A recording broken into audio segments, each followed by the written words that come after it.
Ibnu Mas'ud radhiyallahu anhu meriwayatkan, dia berkata bahawa ketika ayat, iaitu ayat daripada surah Al-Quran yang mana firman Allah Subhanahu wa taala, alladzina amanu wa lam yalbisu imanahum bidzulmin, sesungguhnya orang yang beriman, sesungguhnya mereka tidak memakaikan pada iman mereka dengan kezaliman. Bismillahirrahmanirrahim. Assalamualaikum warahmatullahi wabarakatuh. Innal hamdalillah nahmaduhu wa nasta'inuhu wa nastahdihi wa nastaghfiruh. Wa na'udzu billahi min shururi anfusina wa min sayyiati a'malina. Man yahdihillahu fala mudilla lahu wa man yudlil fala hadiya lahu. Ashhadu an la ilaha illallah wahdahu la syarika lah. وأشهد أن سيدنا محمدا عبده ورسوله. اللهم صل وسلم وزد وبارك على سيدنا محمد عبدك ورسولك النبي الأمي وعلى آله وصحبه أجمعين. سبحانك لا علم لنا إلا ما علمتنا إنك أنت العليم الحكيم. رب اشرح لي صدري ويسر لي أمري واحلل عقدة من لساني يفقه قولي. أما بعد. Alhamdulillah, bersyukur pada Allah Subhanahu wa taala atas nikmat serta limpahan kurniaan yang diberikan oleh Allah Subhanahu wa taala. Dengan izinnya, pada malam yang berbahagia ini kita masih dapat meneruskan kehidupan seperti biasa. Begitu juga kita dapat keizinan daripada Allah Subhanahu wa taala untuk sama-sama kita mengimarahkan rumah Allah ini ataupun masjid, yang mana-mana kita ini semua Allah Subhanahu wa taala tuliskan kepada kita, Allah pilih kita. Yang mana tuan-tuan, kalau kita lihat dalam akidah ahli sunnah wal jamaah, apa saja hasil daripada dekat dunia ni tuan-tuan, kesan daripada kuasa Allah Subhanahu wa taala. Maksudnya kita buat baik, kita buat jahat, itu kesan daripada kuasa Allah, qada dan qadar Allah. Kalau dalam hadis sahih Bukhari dan sahih Muslim, Nabi SAW apabila menyebut tentang makna iman, iman itu an tu'mina billahi wa malaikatihi wa kutubihi wa rusulihi wal yawmil akhir wa qadarihi khairihi wa syarrihi. Kata maksudnya apabila malaikat Jibril bertanya kepada Nabi Muhammad SAW, apakah yang dimaksudkan dengan al-iman. Iman tu rukun iman lah. Apakah rukun iman? Beriman pada Allah, beriman pada malaikat, beriman pada kitab-kitab Allah, beriman kepada para nabi dan rasul, beriman kepada hari kiamat, dan beriman kepada qada dan qadar, baik dan buruk. Orang buat baik itu qada dan qadar Allah Subhanahu wa taala. Orang buat jahat adalah qada dan qadar Allah Subhanahu wa taala. Itu yang disebutkan sebagai af'alul ibad, memang kesan daripada kuasa Allah Subhanahu wa taala. Siapa ada kuasa? Tak ada kuasa kecuali Allah Subhanahu wa taala. Tuan-tuan berada di sini atas qada dan qadar Allah. Nak cerita pasal apa? Kita ni beruntung. Jangan pula kita jadi macam orang Jabariyah. Jabariyah ni satu akidah yang sangat sesat. Ya, dia kata kita ni melakukan apa saja dekat dunia ni semua kuasa Allah. Tak ada pilihan kita. Tidak. Tapi kita hidup kat dunia ni, Allah bagi kita pilihan. Allah cipta pilihan ke atas kita. Kita nak pilih mana. Kita ada otak. Walaupun qada dan qadar, baik dan buruk itu adalah daripada Allah Subhanahu wa taala, tapi Allah bagi kita akal dan Allah bagi kita pilihan. Dan Allah Subhanahu wa taala bagi kita usaha untuk pilih mana yang baik. Ya, alhamdulillah, dengan akal fikiran kita, akal fikiran tuan-tuan dan puan-puan yang dirahmati Allah Subhanahu wa taala, Allah takdirkan. Dengan pilihan tuan-tuan dan puan-puan yang dirahmati Allah Subhanahu wa taala, Allah takdirkan dengan takdir yang baik. Tuan-tuan berada dekat sini, saya pun berada dekat sini. Alhamdulillah, saya masih berada dekat sini tuan-tuan. Mungkin ada orang tak suka, Macam tu juga tuan-tuan, mungkin ada jemaah tak suka jemaah ni. Ya, apalah, itu takdir Allah. Siapa? Nabi SAW berpesan kepada Ibn Abbas nak cerita tentang kuasa Allah, tak ada siapa yang boleh tolak. Dia kata, wahai Ibn Abbas, kalaulah manusia itu berhimpun untuk memberi mudarat kepada kamu, satu dunia berhimpun nak memberi mudarat kepada kita, tuan-tuan, dia takkan berlaku illa ma kataballahu alaih, kecuali apa yang Allah tuliskan. Saya berada di sini, orang tak suka, siapa kita nak lawan takdir Allah? Alhamdulillah, masih dekat sini. Tuan-tuan, ada kawan tak suka, musuh tak suka, sampai tengok, dia ni ada, tak nak aku semai kat masjid ni. Siapa? Itu kuasa Allah. Bersyukur pada Allah, Allah pilih kita sebagai ahli jemaah yang istiqamah, yang datang ke masjid atas usaha dan pilihan kita, dan atas usaha dan pilihan kita maka kita mendapat qada dan qadar yang baik. Apa yang penting kita minta pada Allah supaya Allah panjangkan istiqamah ini, supaya kita terus beristiqamah untuk mendapat apa yang disebutkan sebagai cahaya-cahaya keimanan itu sendiri. Cahaya yang mana kita beramal soleh melambangkan tanda peningkatan keimanan kita. Baik, tuan-tuan dan puan-puan yang dirahmati Allah Subhanahu wa taala, kita sambung pengajian iaitu petikan daripada kitab ringkasan Sahih Muslim, yang mana kita masih lagi membincangkan tentang bab keimanan, yang mana pada hadis yang lalu disebutkan bahawa apabila dua orang Muslim bertelagah berperang, salah seorang kena bunuh. Yang membunuh tu Nabi kata masuk neraka, dan yang kena bunuh pun masuk neraka juga. Neraka disebabkan melakukan dosa besar. Dosa besar apa? Membunuh orang mukmin tanpa sebab. Dalam Al-Quran Allah menceritakan bahawa membunuh orang mukmin tanpa perkara yang hak, maka hukumnya neraka dalam tempoh yang sangat lama. Kita dah bacakan ayat itu dengan panjang lebar, kita sudah tafsirkan, tuan-tuan. Yang kita kata yang bunuh tu masuk neraka, yang kena bunuh pun masuk neraka. Maka sahabat tanya, yang membunuh tu masuk neraka, kami tahu, kami faham, memang dia membunuh, dia berjaya mencabut nyawa orang yang si mati itu, tapi yang kena bunuh pun masuk neraka.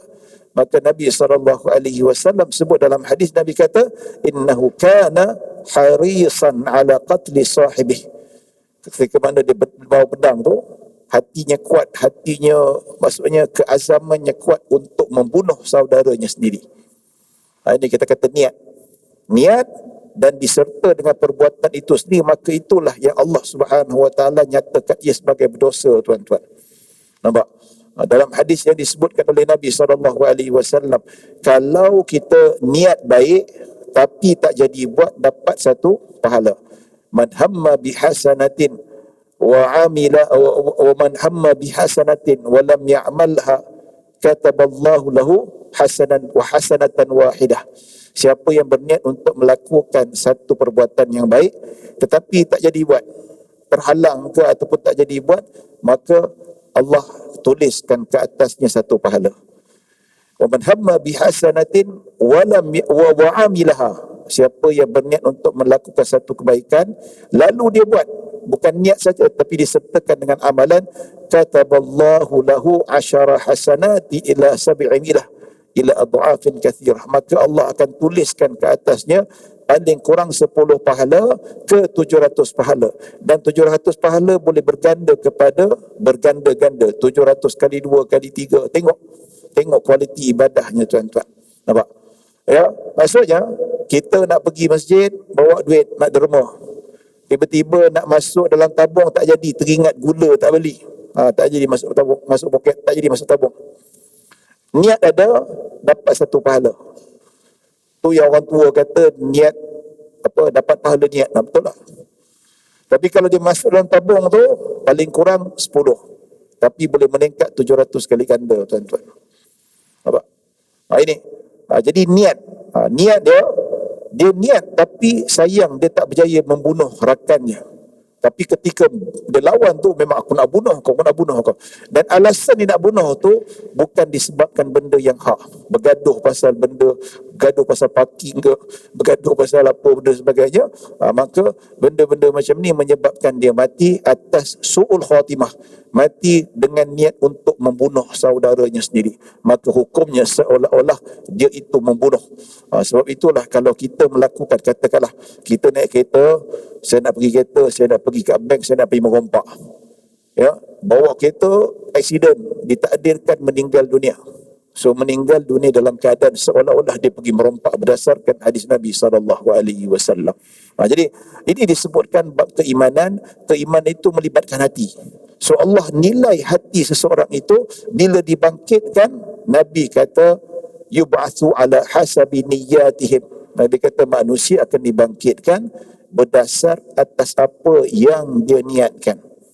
Kalau orang pergi masjid dia sembahyang, niat ikhlas kerana Allah, sembahyang meninggal dunia, syurga insya-Allah, dibangkitkan atas sebab niat ikhlas kerana Allah Subhanahu wa taala. Tapi kalau pergi masjid dia pergi sembahyang bukan niat kerana Allah. Contoh. Sembahyang bukan kerana Allah tapi nak menunjuk-nunjuk, nak tunjukkan ni, aku kena sembahyang, tahun depan aku nak jadi AJK, contoh. So kena tunjuk aku kena sembahyang. Tengah sembahyang tadi Allah, dia meninggal dunia. So dibangkitkan berdasarkan niat masing-masing. Sebab Allah tahu niat dia. So disembahyang bukan kerana Allah, maka tidak dikira mati husnul khatimah, tapi mati dalam keadaan riak dan takabur. Ya, dalam hadis Nabi kata, man kana fi qalbihi mithqala dzarratin min kibrin la yadkhulul jannata man kana fi qalbihi min kibrin mithqala dzarratin min kibrin. Nabi kata tidak masuk syurga ataupun payah ataupun lambat nak masuk syurga mereka yang ada sebesar debu kesombongan. Nampak tu? Maksudnya Allah bangkit ikut niat. Tapi kita kat dunia ni seperti mana saya sebut sebelum ini, kita tak boleh menilai niat orang. Bukan saja tak boleh, kita tak mampu.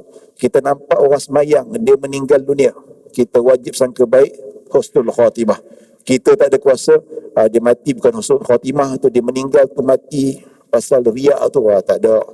Ya, itu bukan kerja kita. Yang menilai niat seseorang itu adalah Allah Subhanahu wa taala. Begitu juga dalam keimanan, sesiapa sekalipun Allah menilai isi hati dia. Kat dunia ni tuan-tuan, kita menguruskan jenazah ataupun manusia menguruskan jenazah. Dia uruskan jenazah ni dalam keadaan yang baik. Pada zahir dia Muslim, pada zahir dia tidak pernah mengaku syirik ataupun tidak pernah mengisytiharkan dirinya murtad. So maka dia meninggal dunia, kita wajib uruskan jenazahnya sebagai seorang Muslim. Tapi urusan hati kita tak tahu. Dekat akhirat dikhabarkan tuan-tuan, disebutkan dalam asar, manusia ada yang dibangkitkan termasuk dalam kategori kufur. Jadi sebahagian manusia terkejut, dia ni masuk kategori kufur. Bukankah kat dunia dulu aku uruskan jenazah dia, aku mandikan dia, aku kafankan dia, semua fardu kifayah aku lakukan ikut tata cara seorang Muslim dan dikebumikan tanah perkuburan Islam. Tapi kenapa dia dibangkitkan dalam keadaan orang yang bukan Islam? Ini ulama kata secara tersembunyi mungkin dia kufur, pada zahir dia nampak Islam, tapi kat rumah mungkin dia sembah tu ke, dia mengaku kufur ke. Di sebaliknya tu kita tak tahu dia ni dah free thinkers ataupun tak percaya pada Tuhan. Ya, bukan main-main tuan-tuan. Saya sendiri pernah jumpa, bukan senang, pernah jumpa budak muda free thinkers, hampir-hampir tak percaya pada Tuhan. Dululah, lebih kurang 7-8 tahun dulu jumpa. Kita jumpa ni tuan-tuan, kita nak jawab bukan senang. Ada soal jawab, ada serangan yang dapat saya patahkan dan ada saya tak erti jawab. Betul? Itu kelemahan saya lah, ilmu kurang. Kalau kena pada ahlinya yang memang hari-hari, kalau dekat-dekat barat biasa ramai lah, kat barat ramai, kat Malaysia pun ramai yang tahu bagaimana nak menghadapi golongan etis ni ataupun free thinker, liberal. Dia ada pakar-pakar dia tuan-tuan. Bagus kita cari orang macam ni buat pendedahan dekat masjid. Golongan yang pakar golongan murtad ada, golongan perbandingan agama ada, golongan yang menghadapi liberal, berdebat dengan liberal, lawan liberal ada, yang lawan etis pun ada. Tuan-tuan, bagus buat kuliah perdana. Panggil orang macam ni, bagi pendedahan ke orang kita ni tuan-tuan. Panggil ramai-ramai. Tak perlu sampai nak panggil yang, yalah, kadang-kadang perlu juga. Ni habis duit, panggil penceramah yang buat lawak. Kalau buat lawak, ada pengisian bagus, Alhamdulillah lah. Ini duk ketawanya tuan-tuan. Bukan salah arti kata, tapi kalau dah 1 jam, setengah jam ketawa, buat apa tuan-tuan? Baik panggil orang macam ni, bagi pendedahan. Cerita bahaya Syiah ke, bahaya etis, bahaya liberal, supaya kita dengar pengalaman dia orang. Pasal apa? Ini kita nak dapatkan pendedahan. Pendedahan macam ni supaya kita dapat dan kita pegang dan kita berhati-hati. Kita nak guide diri kita, kita nak guide ahli keluarga kita tuan-tuan. Yang free thinker yang saya jumpa ni tuan-tuan, budak universiti tahun 3, sekarang ni dah besar lah, 7-8 tahun, mungkin umur 20, 7-8. Duduk. Kan senang, berpeluh tuan-tuan. Badallah. Ya, kita balik tu duduk, ya Allah, bukan senang nak bertemu dengan orang macam ni. Preparation dia dahsyat. Dia ada sekolah dia, dia ada kursus dia, dia ada tok guru dia, dia ada usrah dia tuan-tuan. Macam mana you jumpa orang Islam nak patahkan dia? Ustaz sendiri pun dah boleh patah tuan-tuan. Nampak? Tapi kita belajar lah tuan-tuan. Oh okey macam ni, kita dah tahu soalan-soalan ni, kita belajar. Kita tahu okey teknik dia macam ni, nak jawab macam mana. Kita belajar lah. So bila kita kalah pertama kali, iyalah bukan semua kita kalah, ada kita dapat jawab dan ada kita tak dapat jawab. So yang kita tak dapat kita belajar, yang dapat jawab tu kita improvekan lagi. So bila bertemu lagi tuan-tuan, insya-Allah lah adalah bekalan. Paling tak pun tak jawab semua, ada improvement. Paling tak pun tak improvement untuk diri kita, untuk anak-anak kita, untuk masyarakat kita. Orang macam ni kita kena panggil tuan-tuan buat ceramah perdana. Cuma sekarang ni tak boleh lah. Kita masih terikat dengan SOP. Isyak kena berhenti. Ya, tak boleh. Setakat ni orang panggil ceramah, nanti Maulidur Rasul 10, saya kata minta maaf. Saya terima ceramah Maulidur Rasul kat sekitar Kuala Lumpur saja. Sebab Kuala Lumpur dia tak ikat SOP azan berhenti, tidak. Dia kata Kuala Lumpur wilayah persekutuan, lepas azan boleh sambung. Selangor tak boleh.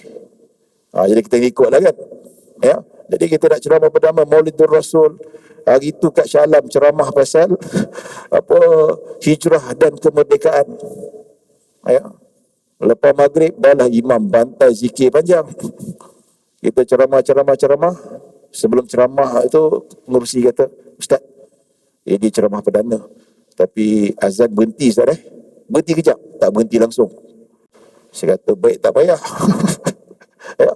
Tapi itulah tugas masjid. Nak buat macam mana? Sebab apa? Dia terikat dengan SOP, kena ikut arahan pemerintah. So setengah jam lah. Ceramah apa? Hijrah dan kemerdekaan. Semenjak tu tak terima lagi dah. Untuk Selangor ceramah pertama saya tak terima. Tak puas. Kalau mengaji kitab tak apa. Mengaji kitab berhenti boleh sambung mula depan. Tapi ceramah perdana berhenti, nak cerita apa tuan-tuan, nak sambung depan tak dapat, tak boleh. Sekali tu je lah. Ya. Baik tuan-tuan dan puan-puan yang dirahmati Allah Subhanahu wa taala. Jadi itu disebutkan kita akan dibangkit dengan niat. Niat tu akidah lah, Allah akan tahu. Jadi mereka dibangkitkan ikut niat mereka masing-masing. Kalau sebelum mati mereka niat kufur pada Allah, itulah mereka akan dibangkitkan. Dalam kitab Tazkiratul Mauta wa Ahwalil Yaumil Akhirah, kitab yang dikarang oleh Tazkiratul Mauta, At-Tazkirah fi Ahwalil Mauta, tak silap saya, kitab tu tebal yang dikarang oleh Al-Imam Al-Qutubi rahimahullahu taala. Dia kata dia menggambarkan bagaimana seseorang ketika sakaratul maut. Ketika sakaratul maut, syaitan datang cuba nak mengkufurkan anak Adam. Nampak? Jangan main-main. Sebab tu bila orang dah meninggal dunia, Nabi kata laqinu mautakum bila ilaha illallah. Nabi kata talqinkan orang yang hampir mati dengan kalimah la ilaha illallah. La ilaha illallah. Ketika dia nazak tu kena talqin.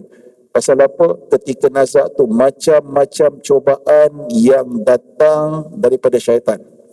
Disebutkan dalam kitab Tazkirah yang dikarang oleh Imam Qurtubi, ada riwayat dia kata syaitan pada ketika seseorang itu sakaratul maut, syaitan dia datang menjelma dalam 2 bentuk. Pertama, bentuk ibu kita tuan-tuan. Inilah kemungkinan akan kita hadapi. Ya, kedua dalam bentuk bapa kita. Keluar, pertama mak datang, wahai fulan bin fulan, kau kenalkah siapa aku? Kita dah nazak ni, oh ibuku, wahai makku. Siapa tak sayang mak?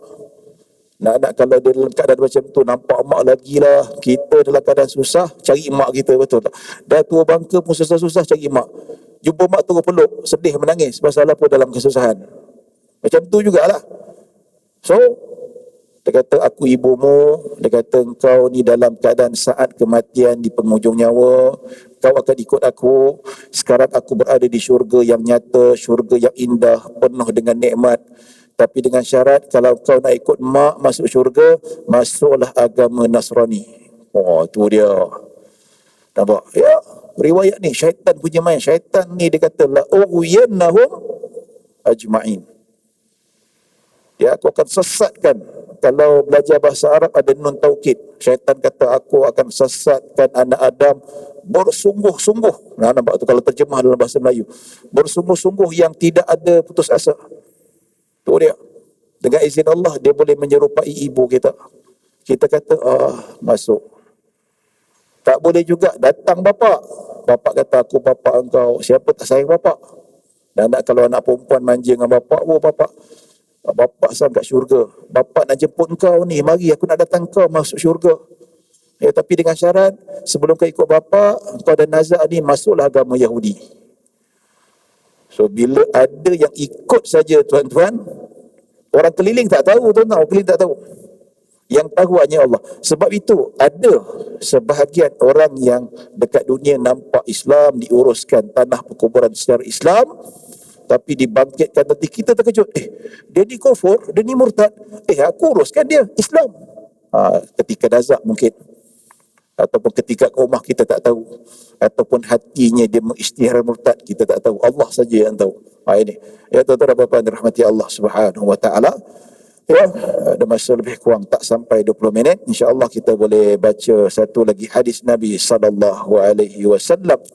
Baik, hadis Ali bin Mas'ud radhiyallahu anhu qala lamma nazalat alladhina amanu wa lam yalbisu imanahum bidhulmin qala ashab Rasulillah sallallahu alaihi wasallam ayyuna lam yadhlim fa anzalallahu ta'ala inna syirka la dhulmun 'azim.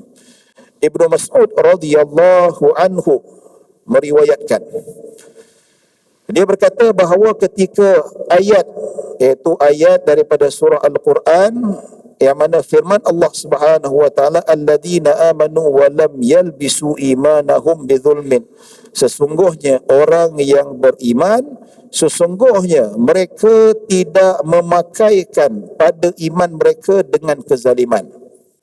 Ya, Allah Subhanahu wa taala berfirman, orang-orang yang beriman, sesungguhnya orang yang beriman di mana iman mereka itu tidak diseliputi dengan kezaliman. Maksudnya orang yang beriman dia tidak akan melakukan kezaliman. Itu maksud ayat. Allah kata kalau orang yang beriman dia tidak akan melakukan kezaliman.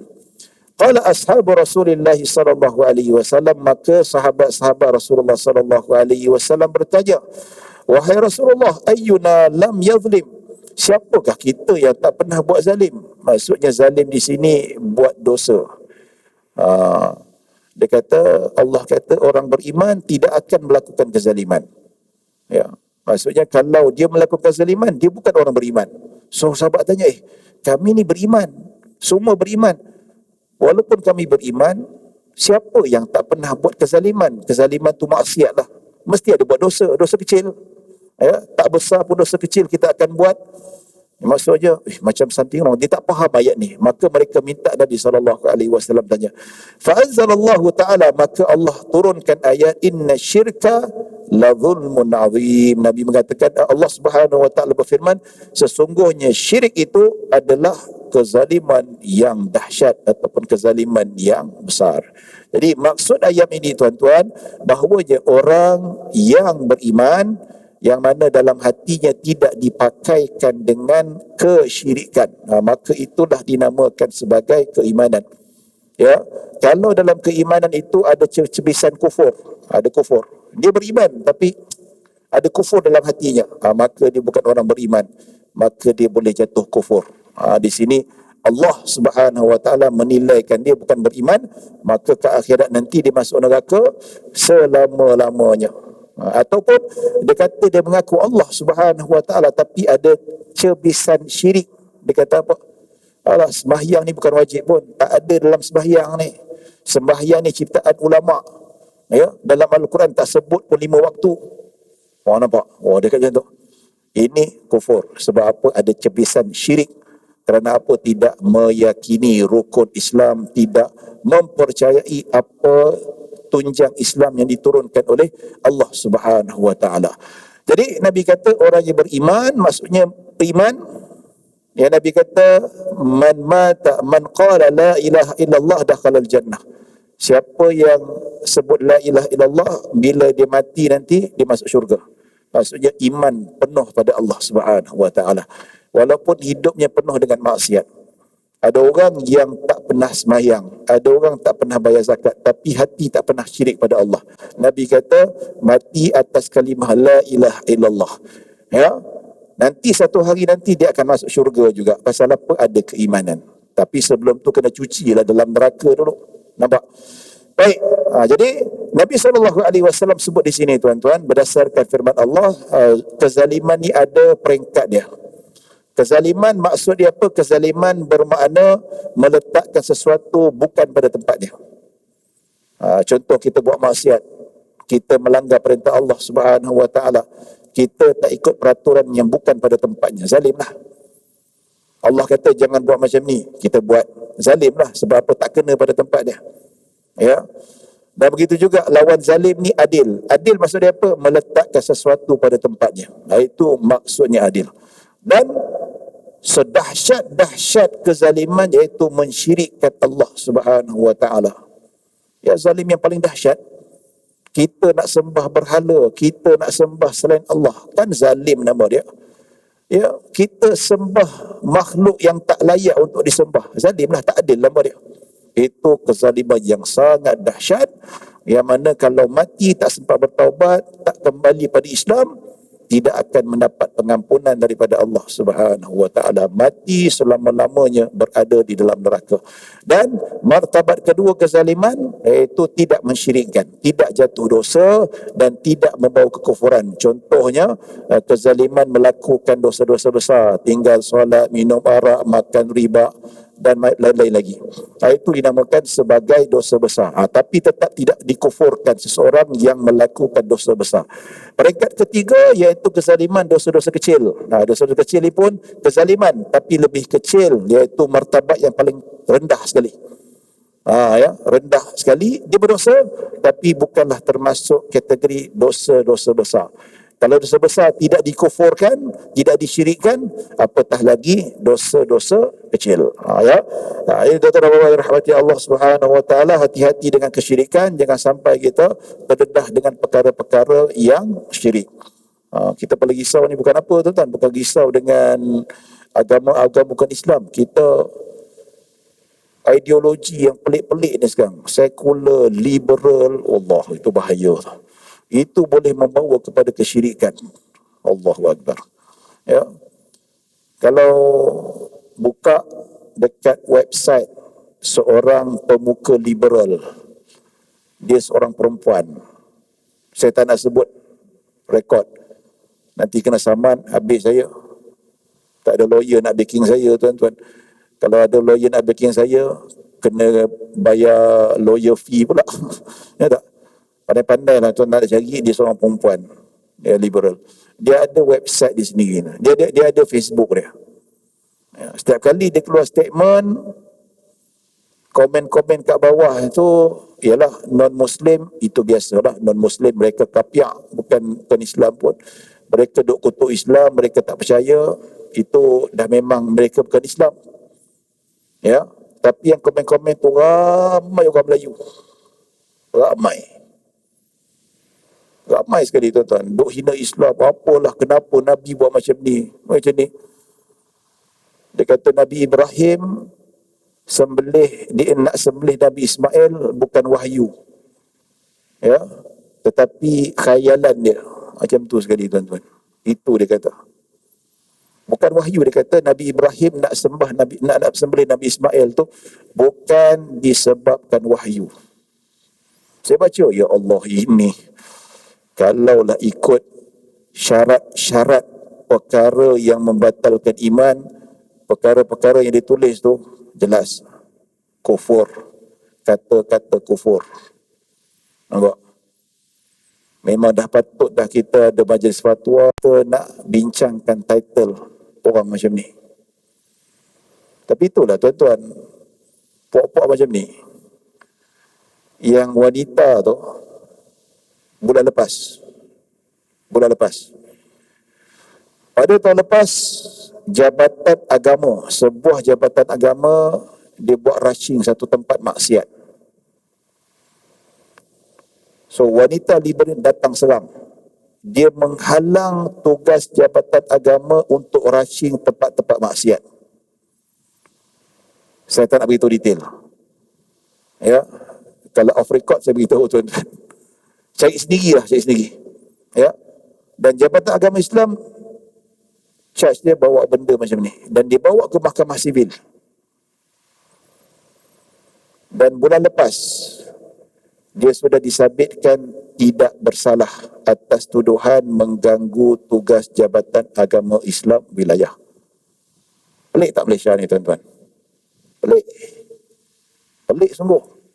Ni saya cakap lah, pelik memang saya cakap pelik. Betul? Kesian jabatan agama.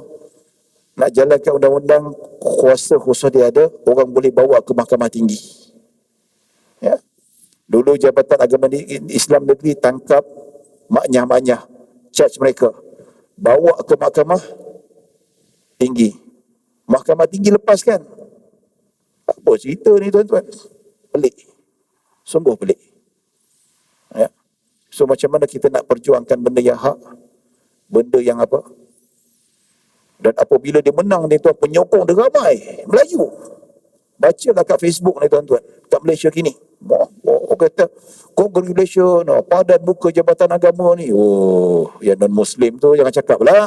Yang Melayu ni tuan-tuan, nama muka Jawa, muka Banjar tuan-tuan, yang komen tu. Tengoklah nama-nama macam nama kita, nama Zulkifli bukan nama sebenar. Ya. Nama Abu bukan nama sebenar. Ya. Sedih lah perempuan tu lah. Dia menang kes. Tak tahulah kalau jabatan bawa ke mahkamah persekutuan, tak tahulah rayuan macam mana kan, lepas ke tidak. Yang Negeri Sembilan tu, jabatan Negeri Sembilan bawa ke mahkamah rayuan, dia fight balik. Dia kata, saya ialah nanti kata saya mempertikaikan keputusan hakim apa semua. Hakim tak maksum, dia bukan Tuhan. Ya, kita tak nafikan hakim mahkamah tempat keadilan, tapi kita tak nafikan hakim tak pernah buat silap. Ada. Betul. Kata mufti pun ada silap keluar fatwa. Ada.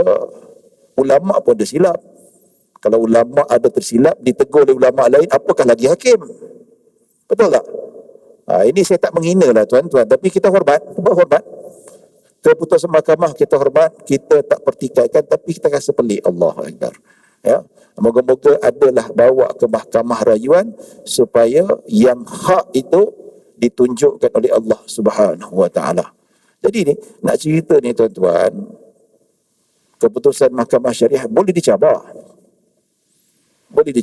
Walaupun ada entiti yang berbeza. Nampak tak? Tapi yang kita buat social distance ni, pakai apa semua ni, ini kuasa Tuanku Sultan punya arahan. Walaupun MKN kata tak payah bawa sejadah, tapi Sultan kata kena bawa sejadah. Saya setuju. Sebab apa? Kita masih lagi belum menang lawan COVID-19. Tuan-tuan, kalau ada lawyer, dia bawa ini dekat mahkamah sivil, boleh. Keputusan Sultan ni kalau dia bawa, dia tak puas hati, boleh lepas je tuan-tuan. Tapi tak ada orang nak cabar lah. Betul tak? Tapi kalau ada orang nak cabar keputusan ni, dia kata ini nak buat alasan, boleh cik alasan. Betul tak? Tapi yalah, tak nak cerita banyak. Ya. Ini melibatkan sensitivity. Kita tak hina, tapi sedih. Ya, sebab kita nak cuba menjalankan tugas sebagai seorang Muslim.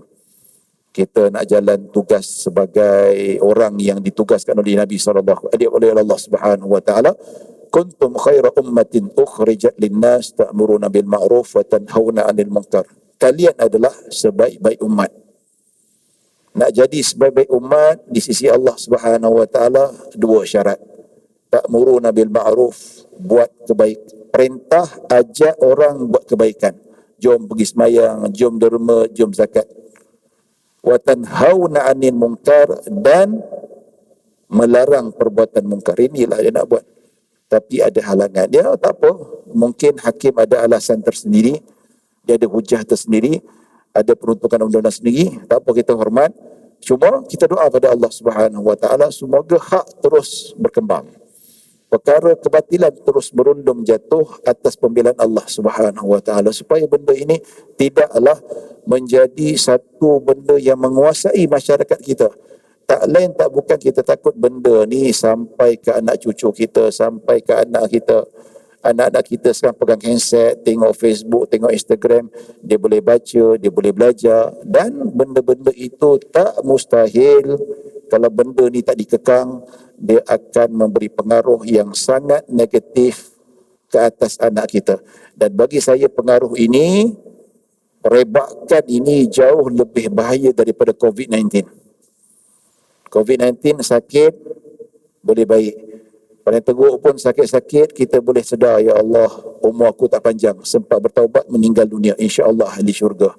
Virus ni tuan-tuan kena ke anak cucu kita. Once sekali dia tak percaya Allah, once dia tak percaya syariat, kita nak tarik balik bukan senang. Nak tarik balik bukan senang ni tuan-tuan, bukan senang.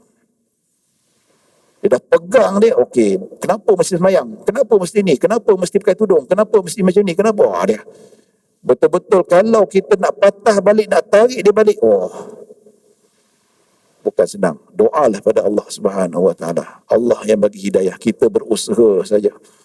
Macam mana Nabi Musa AS berhempas pulas, Nabi Musa, Nabi Harun berhempas pulas nak dakwah Fir'aun dengan hujah-hujah yang sangat jitu, sampai Nabi Musa baca doa, Rabbi syrah li sadri wa yassir li amri wahlul 'uqdatan min lisani yafqahu qawli. Itu yang dibaca tu. Nabi Musa lidah dia pelat. Ya, mula-mula kalau dia nak berdakwah tu lidah dia tak berapa fasih. Sebab tu dia minta adik dia Harun alaihi salam jadi nabi juga. Asalnya Nabi Musa dilantik sebagai nabi, tapi sebab dia tak berapa fasih, ada masalah percakapan, maka dia minta, ya Allah, lantiklah adikku Harun sebagai nabi juga. Maka dilantik Nabi Harun sebagai nabi. So berdakwah sama-sama.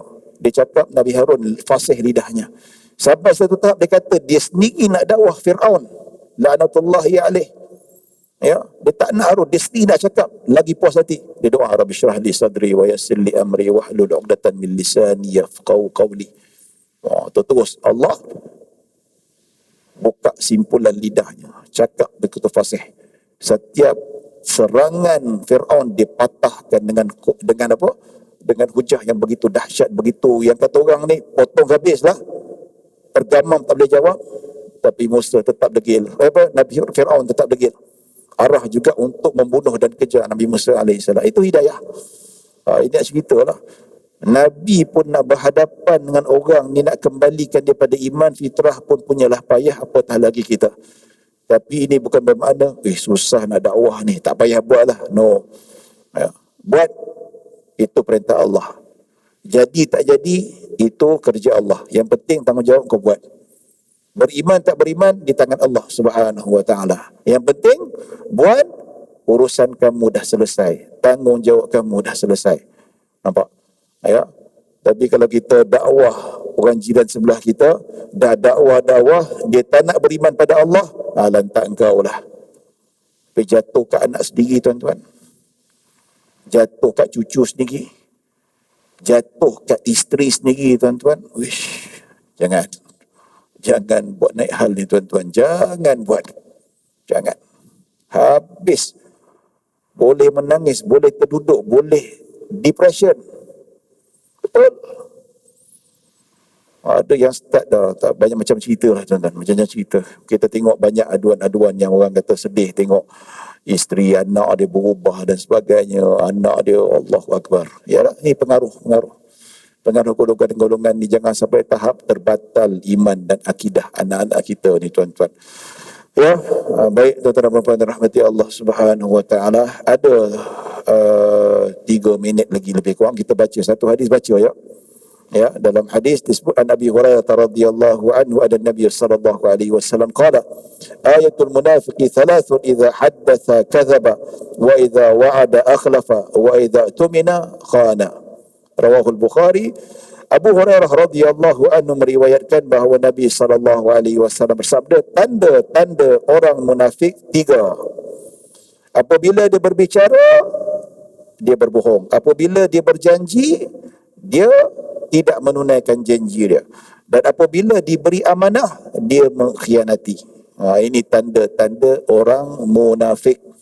Tapi tanda-tanda munafik ni bukan akidah, tapi amalan dia.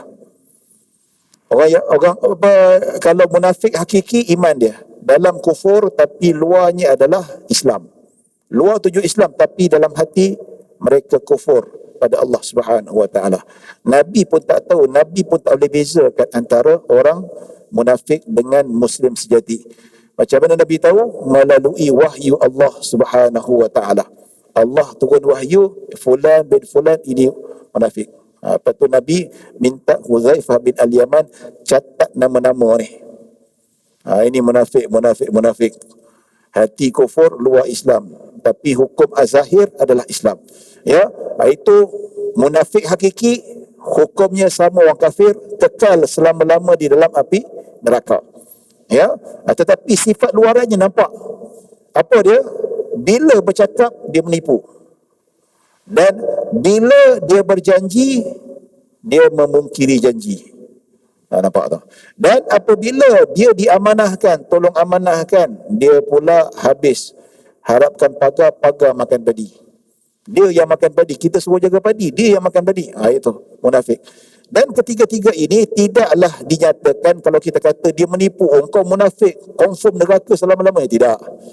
Ya, hakikat munafik yang neraka selama-lamanya Allah saja yang tahu. Allah dan Rasul saja yang tahu. Tapi hakikat yang disebut dalam hadis ni, tanda-tanda orang itu munafik ataupun sifatnya seperti meniru sifat orang munafik, bila bercakap menipu, bila berjanji tak tepati janji, dan ketiga apabila dia diamanahkan dia mengkhianati. Ya, dan ketiga-tiga ini dosa besar. Termasuk. Jadi insya-Allah tuan-tuan dan puan-puan dirahmati Allah Subhanahu wa taala. Jadi waktu pun dah habis. Kita sempat baca hadis lah. Untuk penerangan akan datang lebih detail. Satu persatu saya nak ceritakan apakah pembohongan dibolehkan. Adakah kalau kita ni berjanji, kita apakah hukum kita tak tepati janji? Adakah semua janji kena tepati? InsyaAllah kita bincangkan detail pada yang akan datang. Jadi azan pun dah masuk, ikut SOP kena berhenti tuan-tuan. Mudah-mudahan kita berrahmat daripada Allah Subhanahu wa taala dan maghfirah hasil kita datang majlis ilmu pada malam ini. Mohon maaf kalau ada salah silap, kalau kekurangan yang baik hanya daripada Allah Subhanahu wa taala, kekurangan kesilapan datang daripada diri saya sendiri. Aku qawli hadza wa astaghfirullahal azim li wa lakum wa lisairil muslimina wal muslimat wal mu'minina wal mu'minat. Bismillahirrahmanirrahim. Allahumma ij'al jam'ana hadza jam'an marhuma wa tafarraqana min ba'di tafarruqan ma'suma. Allahumma la tada' fi maqamina hadza taman illa ghafarta wal hamman illa farajta wa la daynan illa qadaita wa la maridan illa shafaita wa la hajatan min hawaij dunya wal akhirati illa قضيتها يا رب العالمين. صلى الله على سيدنا محمد وعلى آله وصحبه وسلم. الحمد لله رب العالمين. السلام عليكم ورحمة الله وبركاته.